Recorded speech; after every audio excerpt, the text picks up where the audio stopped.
Welcome back to more Kirby Nightmare in Dreamland. Last time we reached the end of Rainbow Resort, so this time we're starting out with the boss of this area. So the boss is right over here,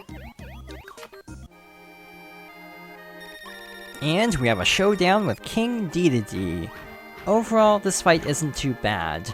Even without a copy ability, it's pretty easy. We basically have to look out for a jump attack or a hammer attack. Those will give us stars that we can use to fight back. With a copy ability, you can deal damage more consistently, but most copy abilities don't deal much damage. So you're basically dealing more damage more often, but less damage per hit. So it kind of evens out with using stars that deal a lot of damage with one hit, but you're attacking a lot less frequently. This song is actually one of my favorite songs in Nightmare in Dreamland, and it wasn't even in Kirby's Adventure. This is a remix of Gourmet Race from Kirby Superstar. And I actually prefer this version of the song. A similar remix was created for Super Smash Bros. Melee's Fountain of Dreams, so it's kind of become the theme of this area despite not being the original boss theme. This boss in Adventure used the standard boss music, so I am glad that a new theme was created for this fight, even if it is just a remix of a song from Superstar, but it's a very good song.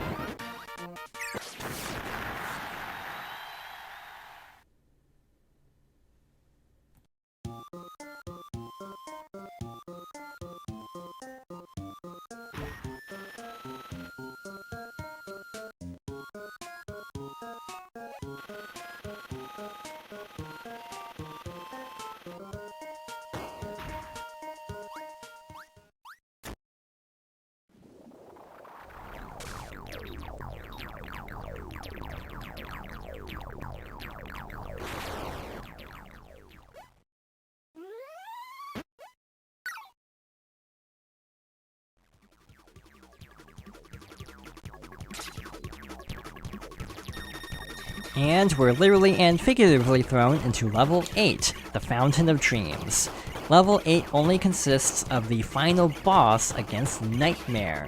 So, to defeat Nightmare, we need to use the Star Rod to fire stars at this orb, while also dodging Nightmare's attacks. Nightmare attacks with these other stars, and also these little waves. So we want to do our best to dodge all of that while dealing damage quickly, because if we take too long, we will lose a life. This is timed. So you want to be careful to dodge attacks, but you also want to be very quick about defeating this boss. Alright, so we're almost to the end of this. A few more hits should be enough to finish off this fight.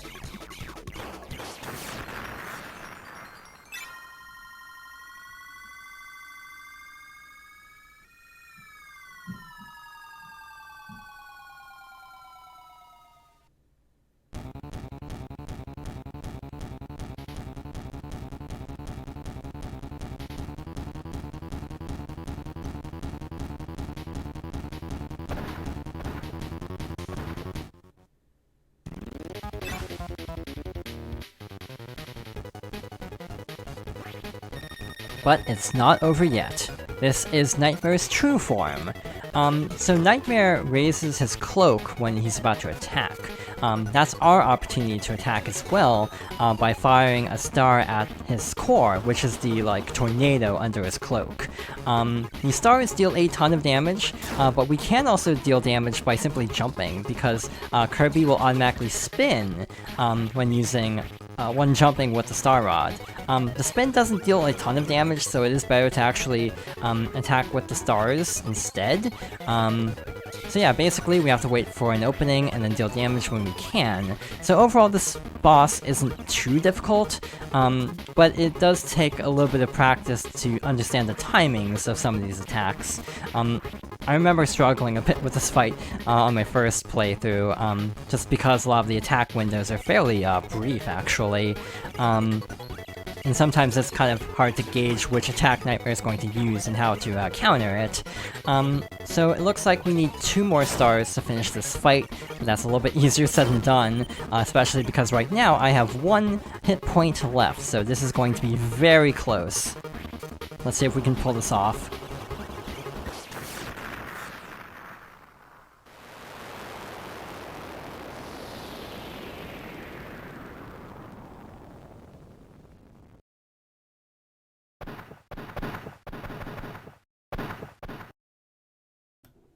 100% complete. Now you can choose Extra from the Start Game menu.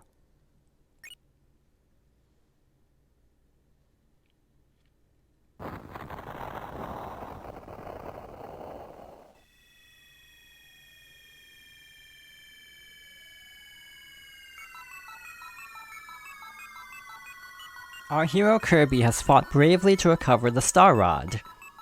But King Dedede didn't mean any harm.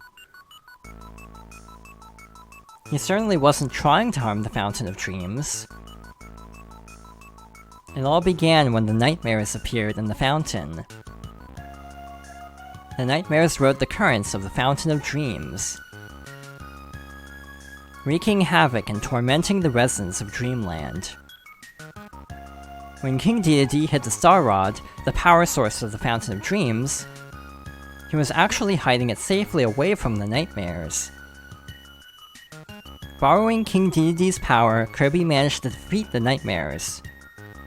Now that the Star Rod is returned to the fountain, everyone's dreams will return. So fluff up your pillow and get ready for a good night's sleep.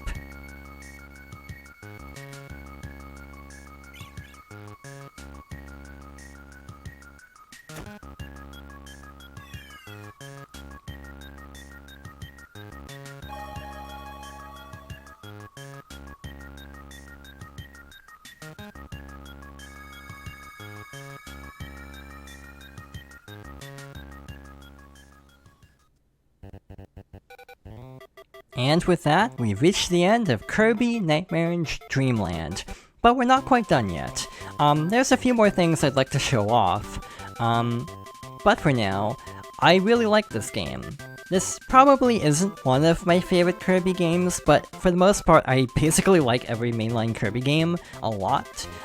But they definitely improve a lot of things in later games, specifically how copy abilities work, and how they're a little bit more technical and have more than one move.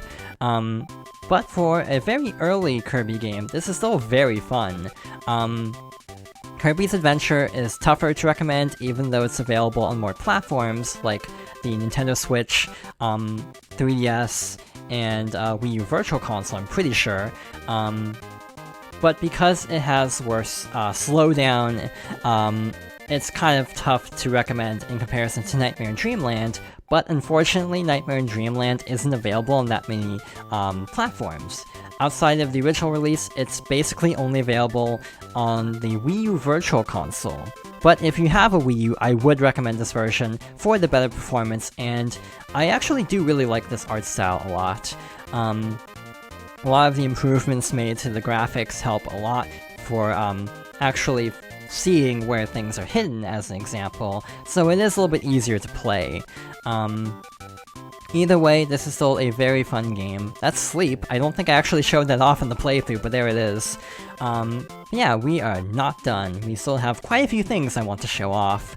This is really cool. I really like how the credits showed this reel of different boss fight footage using some very unusual powers. Like here, using backdrop to fight Dedede is kind of unusual. So yeah, with that, we've almost reached the end of the credits. So we'll see what happens next.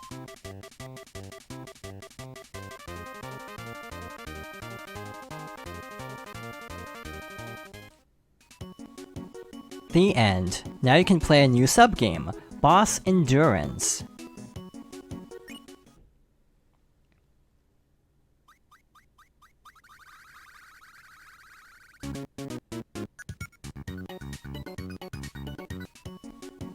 Before we go over some of the unlockables, I want to return to the main mode. So when we select Start Game here, we have this option for Extra, but we'll go over that next time.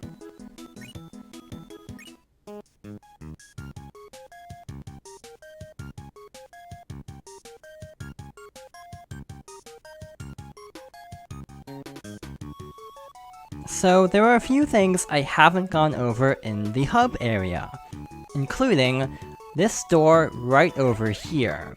This door in particular is unlocked by finding the switch in Stage 6. Warp Star. use the star to jump to various levels. This is basically a fast travel area where if you've unlocked other star doors in other levels, you'll be able to warp to them. So, for example, if you want to go all the way back to level 1, just pick that star.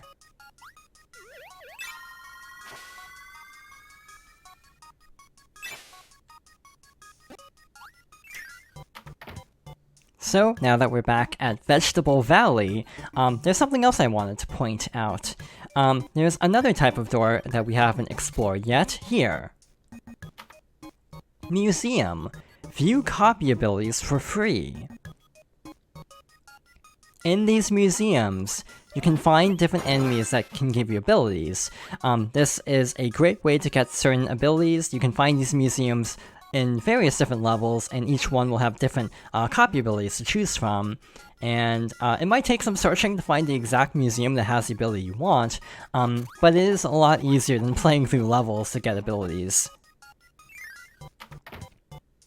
So, there are also more doors like this that lead to sub-games. We'll go over sub-games at a later time, but you can play these in the main game in order to get extra lives, which isn't bad, because, for example, if you're not playing the whole game in one sitting, if you take a break and turn off the game will autosave your progress, but your lives and score will reset to 0, and you'll have 2 lives, which is the default. So if you need extra lives, you can play the sub-games in order to get more. So now that we have Sword, I want to go back to level 7.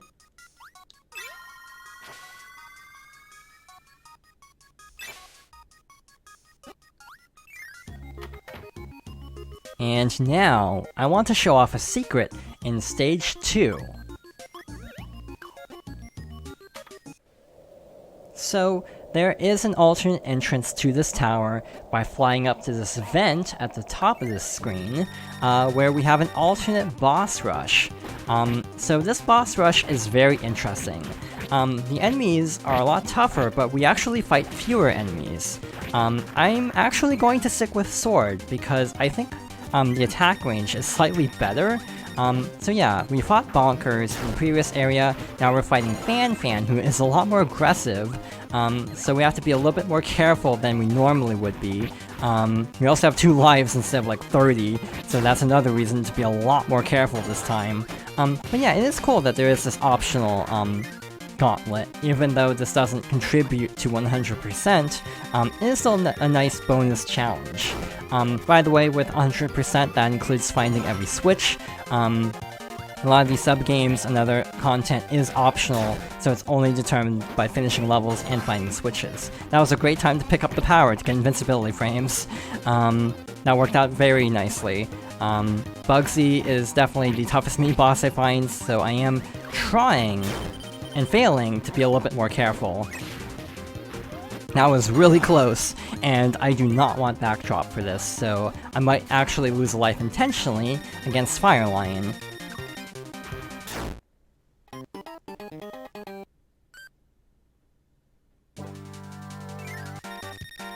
Alright, let's fight Fire Lion for real this time. Yeah, it is cool having a much tougher version of this, even though there are fewer enemies.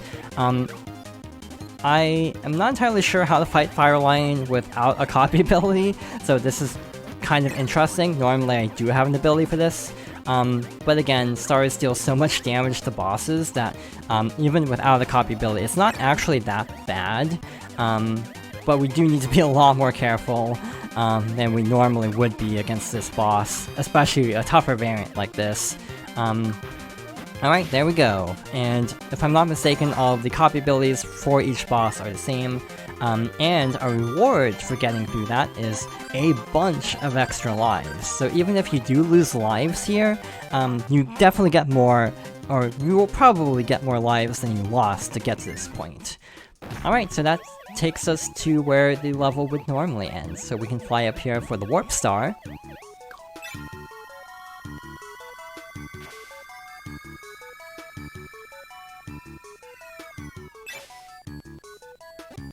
And and I'm pretty sure the rest of the level plays out the same as well.